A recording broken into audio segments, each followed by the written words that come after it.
Nick from Houston. He says, I was reading about Tommaso Ciampa in the NXT title. I wonder why they always have to strip them of their titles when they get injured.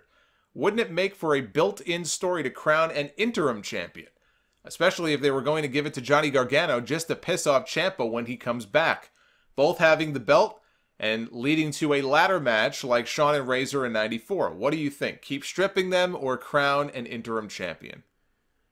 I lean more towards just vacating the title because these injuries tend to keep these guys out for a very long time. And not every story would work for this like Ciampa and Gargano. I think with Ciampa and Gargano, you could have had Ciampa holding Goldie hostage and refusing to give it back, and Regal just makes the call to crown an interim champion this one time, and then build to the natural Gargano-Ciampa title unification match when he's ready to come back.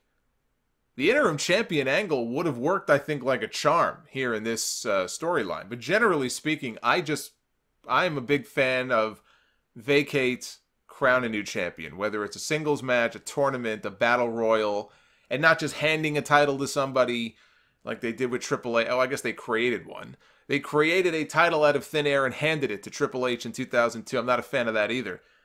But I tend to lean more on that side. I generally prefer that. They also kind of did the interim title thing with John Cena and CM Punk in 2011. You know, when Punk won the title and he walked out for all of a week, they crowned a new WWE champion.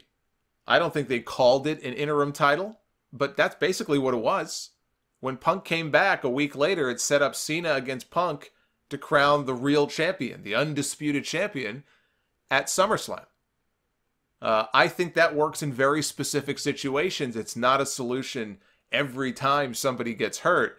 Then you just end up with too many interim champions and you end up becoming UFC. Actually, there was an article last month about this very topic on UFC and its interim titles on Yahoo. There was an article about this and how they're mostly meaningless. They feel the need to create them in a lot of cases because they have title fights on. They have to have a title fight on pay-per-view, even when the champion is hurt and they can't fight. So what do? You create an interim title. Or if there's a champion, maybe he's not hurt, but he's not defending the title. A long time has gone by. You're not going to strip him. What do? They create an interim title.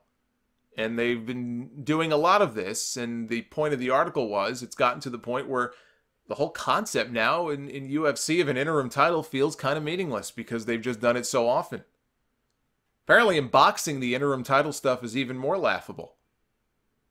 When you abuse it, it turns into a joke. Think of how many injuries we've had in WWE, not all champions, but I could see where it could very easily, very quickly get out of control, and then these interim titles are a joke. They don't mean anything. You never want your titles to be a joke.